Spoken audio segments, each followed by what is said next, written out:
ہو گئے کہ یا رسول اللہ فرمائیں کیا کریں؟ فرما عند ذکر الصالحین تنزل الرحمہ، تم جب بھی رب کی رحمت برسانا چاہو تو نیک بندوں کا، اولیاء کرام کا ذکر چھیڑ دیا کرو، خود بخود رحمت برس جائے گی۔ اب راز کھلا کہ یہ اہل سنت و جماعت یہ 11ویں کیوں مناتے ہیں، یہ غوث پاک کا نام زیادہ کیوں لیتے ہیں؟ انہوں نے سوچا کہ بھئی ایک ایک ولی کا ذکر کریں گے، سوچتے ہیں کہ اگر خواجہ کا ذکر کیا تو داتا رہ جائیں گے، داتا کا ذکر کیا تو صابر پیا رہ جائیں گے، صابر پیا کا ذکر کیا تو بابا فرید رہ جائیں گے، لاؤ ولیوں کے سردار کا ذکر کر لیتے ہیں، سب کا ذکر اسی میں آ جائے گا، سب کا ذکر اسی میں آ جائے گا۔ اور ایسا ہو سکتا ہے کہ داتا کا ذکر کریں اور بابا فرید یہ کہیں کہ میرا کیوں نہیں کیا، ایسا ہو سکتا ہے کہ چشتی کا ذکر کریں تو نقش بندی بھی طلب کرے کہ میرا بھی کرتے، مگر غوث پاک کا ذکر کرو گے تو پھر کوئی نہیں کہے گا کہ میرا کیوں نہیں کیا ہے۔ غوث پاک کا ذکر ایسا ہے کہ چشتی بھی خوش ہو جائے گا، نقش بندی بھی خوش ہو جائے گا، قادری بھی خوش ہو جائے گا، سہروردی بھی خوش ہو جائے گا۔ یہ وہ ذکر ہے جس سے سارے ذکر اور سارے اولیاء اللہ کا ذکر ایک جگہ جمع ہو جائے تو وہ ذکر غوث پاک بن جاتا ہے۔ تو اس لیے جہاں غوث پاک کا ذکر ہو تو وہاں تو پھر بہت رحمت برستی ہے، یعنی یوں سمجھ لو کہ یہ فرمان مصطفیٰ پہ ہم عمل کر رہے ہیں۔ اگر ہم حضور غوث پاک کا ذکر کر رہے ہیں تو یہ کوئی بدعت نہیں ہے، یہ حضور نے خود فرمایا کہ عند ذکر الصالحین تنزل الرحمہ، جب ولیوں کا ذکر کیا جائے، جب صالحین کا ذکر کیا جائے، جب نیک بندوں کا ذکر کیا جائے تو رحمت برسنے لگ جاتی ہے۔ تو بابا ہم اپنی مرضی سے تھوڑا ہی کر رہے ہیں، ہمیں تو یہ حضور نے فرمایا کہ جب رحمت کی تمہیں ضرورت ہو تو ولیوں کا ذکر چھیڑ دیا کرو۔ تو ہم سے زیادہ محتاج اور ضرورت مند کون ہوگا رحمت کا؟ تو ہم حضور علیہ الصلوۃ والسلام کے ذکر مقدس کی اور آپ علیہ الصلوۃ والسلام کی تعلیمات مطہرہ کی روشنی میں اس رحمت الہیہ کو پانے کے لیے یہ کوشش کر رہے ہیں۔ دعا کریں کہ اللہ پاک اس ذکر کی برکت سے آپ کی، میری، تمام مسلمانوں کی، خصوصاً جو ہمارے اس پروگرام میں کثیر تعداد میں ہماری مائیں بہنیں بیٹیاں با پردہ تشریف فرما ہوتی ہیں، ان ماؤں بہنوں بیٹیوں کی اللہ پاک ہم سب کی ظاہری اور باطنی تمام پریشانیاں دور فرمائے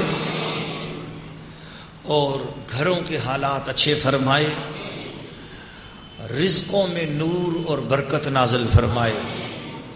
ہر ایمان والے کو حضور علیہ الصلوۃ والسلام کی یہ نصیحت ہے اور یہ پیغام ہے ہر ایمان والے کے لیے کہ آپ اپنے رب کے ساتھ، اپنے رب کے ساتھ کوئی ایسا راز رکھو، ایسا راز رکھو کہ جو آپ کے اور رب کے درمیان ہو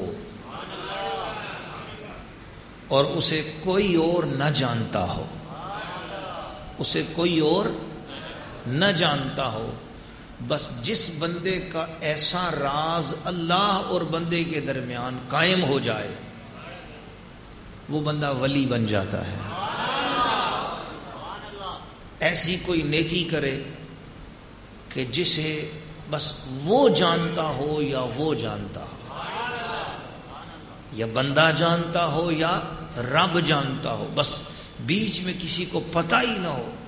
کوئی ایسا کام، کوئی ایسی عبادت، کوئی ایسی تسبیح، کوئی ایسا وظیفہ، کوئی ایسی چیز، کوئی ایسا درود، کوئی ایسی نعت، کوئی ایسا بیان، کوئی ایسی چیز، کچھ بھی ہو جو وہ کر سکتا ہے، لیکن وہ کرے ایسا کہ بس یا وہ جانتا ہو کہ میں نے اللہ کے لیے کیا ہے، یا اللہ کو پتا ہو کہ ہاں اس نے میرے لیے کیا ہے۔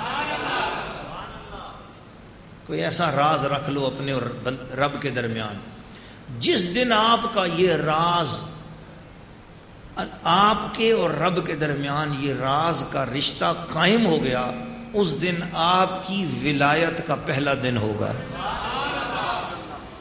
اور جن جن لوگوں کا یہ راز قائم ہو جاتا ہے اللہ سے، اللہ پاک انہیں اپنا محبوب بنا لیتا ہے۔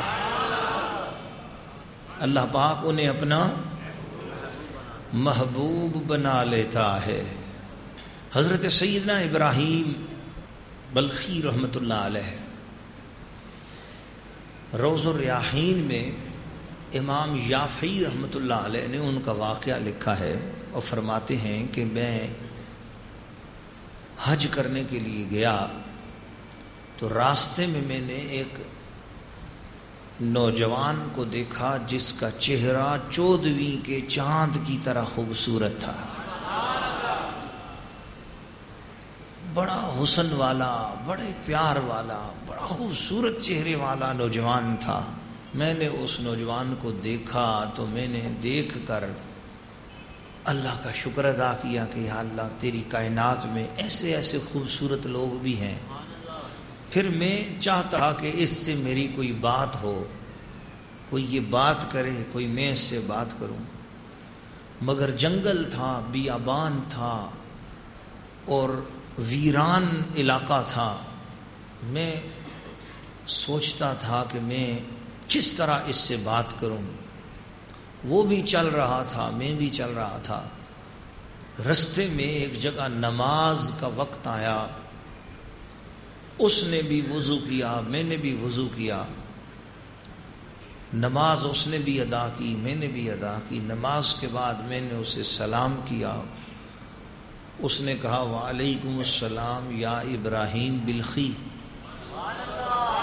میرا نام لے لیا اس نے۔ میں حیران ہو گیا کہ میں اسے نہیں جانتا اور یہ مجھے جانتا ہے۔ میں نے وعلیکم السلام کا اس کا جواب سنا اور میں نے کہا کہ آپ کدھر سے آئے ہیں؟ آپ کدھر سے آئے ہیں؟ کون سے علاقے سے آئے؟ اب انجان بندے سے تعارف ہو رہا ہے تو اسی طرح ہی بات شروع کرنی تھی۔ فرماتے میں نے اس جوان سے کہا کہ آپ کہاں سے آئے ہیں؟ اس جوان کی آنکھیں ڈبڈبا گئیں۔ میرا یہ سوال سن کر اس کی آنکھوں میں آنسو آ گئے اور وہ رونے لگ گیا۔ میں نے کہا جوان، میں نے پوچھا ہے کہ آپ کا وطن کیا ہے، کون سے علاقے سے آئے ہو؟ اس پوچھنے سے تمہاری آنکھوں میں آنسو کیوں آ گئے؟ وہ چپ ہے، بولتا نہیں، خاموش ہے۔ میں نے کہا میرے سوال کا جواب دو، مجھے بتاؤ کہاں سے آئے ہو؟ اس نے سر جھکایا اور ٹھنڈی آہ بھر کر کہا اسی کی جانب سے آیا ہوں۔ کیا کہا؟ اسی کی جانب سے آیا ہوں۔ فرماتے ہیں پھر میں سمجھ نہ سکا تو میں نے اس سے دوسرا سوال کر دیا۔ میں نے کہا اچھا آپ نے جانا کہاں ہے؟